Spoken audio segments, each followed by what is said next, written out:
Right now, we're going to go live to Troy Magoon, who's got a developing story on a UFO sighting. Troy, what do you got for me?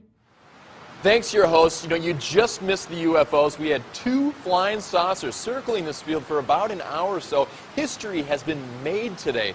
They've left. We're not sure where they've gone. We hope they come back because I want to find out the mystery behind this. There's hundreds of eyewitnesses in the area, and they're telling me that they're feeling some sort of unease from a noise that's been made. I'm not sure what this is or why they're here, but this is really a developing story and something we're going to keep an eye on for the rest of the day. Okay, so there's no UFOs now, and we do have another developing story here with our own Steve Flanagan. Steve, I'm hearing about a car accident on Washington? That's right, your host. I'm here at 2nd and Washington, where at about 5:30 today, a semi swerved wildly across several lanes of traffic, almost hitting multiple vehicles, including a school bus. Steve, sorry, just to clarify, did this accident actually happen? Well, no, it didn't actually happen.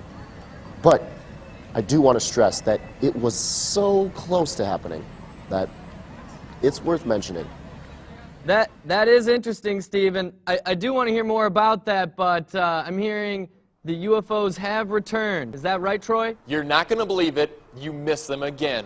The 2 UFOs came back and were hovering above us. They seem to be scanning the area, and I'm pretty sure it has to do with this. I was walking the field, and I found what appears to be alien technology. I have no idea what this does, but it definitely seems... Yeah. Thanks, Troy. Let us know if you find anything noteworthy. But I want to get back to Steve.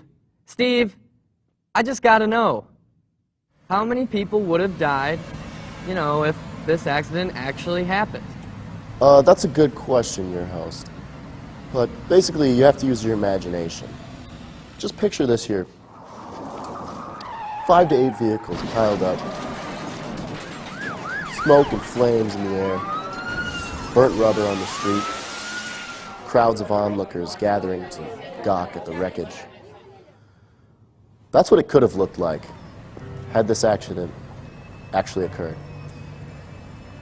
No, but we weren't so blessed today.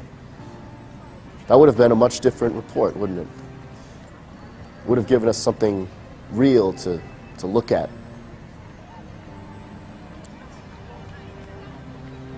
Instead, I'm just standing on an empty street corner, wondering what could have been. I guess the real tragedy here today, your host, is that there was no tragedy. The real tragedy, Steve, and well, we all really appreciate the tough work you do out there, covering stories like this. We really do. Can't say it enough. And now, back to Troy. Troy, you have something for us this time? I'm up in the ship now. They've dressed me in their traditional garb, and it appears whatever this thing is has made me their leader. Wait a second. I've just been communicated the fate of our dear world, and I'm sorry to tell you this, but I'm going with them. Bye now. Thanks, Troy. Interesting stuff. We'll be right back after this break.